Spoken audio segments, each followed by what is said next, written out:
Assalamualaikum warahmatullahi wabarakatuh. Selamat siang. Sebelumnya izinkan saya memperkenalkan diri.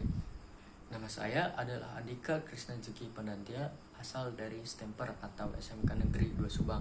Nah, di sini saya akan menjelaskan sistem hidrolik. Langsung saja ke pembahasannya. Sistem hidrolik adalah suatu sistem mesin yang memanfaatkan zat cair, umumnya oli, sebagai tenaga penggerak. Pada dasarnya, sistem hidrolik adalah sebuah rangkaian komponen yang memanfaatkan zat cair fluida untuk menghasilkan energi mekanis pada mesin. Sistem hidrolik merupakan suatu bentuk perubahan atau pemindahan daya dengan menggunakan media penghantar berupa fluida cair untuk memperoleh daya yang lebih besar dari daya awal yang dikeluarkan. Fluida diubah tekanan oleh pompa hidrolik yang kemudian diteruskan ke komponen silinder kerja melalui pipa-pipa, saluran, dan katup-katup. Oleh sebab itu, tercipta gerakan translasi batang piston dari silinder kerja yang diakibatkan oleh tekanan fluida pada ruang silinder dimanfaatkan untuk gerak maju dan mundur. Berikut mekanik hidro paparkan beberapa fungsi sistem hidrolik secara umum. Yang kesatu, ada sistem hidrolik sebagai penerus tekanan atau penerus daya. Yang kedua, ada sebagai pelumas untuk bagian-bagian yang bergerak. Yang ketiga, sebagai pendingin. Yang keempat, sebagai bantalan dari terjadinya hentakan pada akhir langkah. Yang kelima, ada sistem pencegah korupsi. Yang keenam, ada sebagai penghanyut bram atau chip, yaitu partikel-partikel kecil yang mengelupas dari komponen. 7.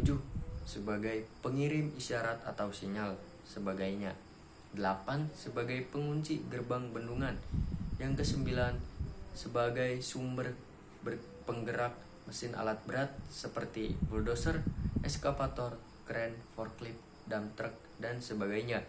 Nah, di sini ada beberapa keuntungan nih menggunakan sistem hidrolik, yaitu yang pertama, ada sistem hidrolik dapat memindahkan tenaga besar hanya dengan menggunakan komponen yang relatif kecil.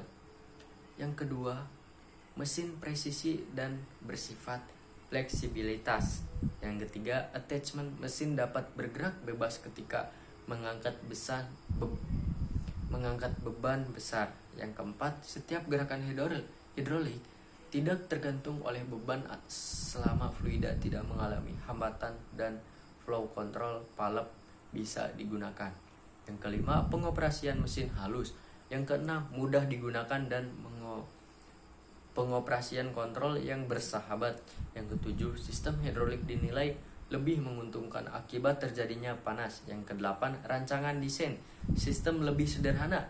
Yang kesembilan, bisa dipindahkan dalam arah kebalikan atau biasa disebut reversible. Yang kesepuluh, ada self lubricating sehingga usia pakai lebih panjang. Nah, mungkin penjelasan tentang sistem hidrolik dari saya cukup sekian. Terima kasih yang sudah menyimak tentang penjelasan sistem hidrolik.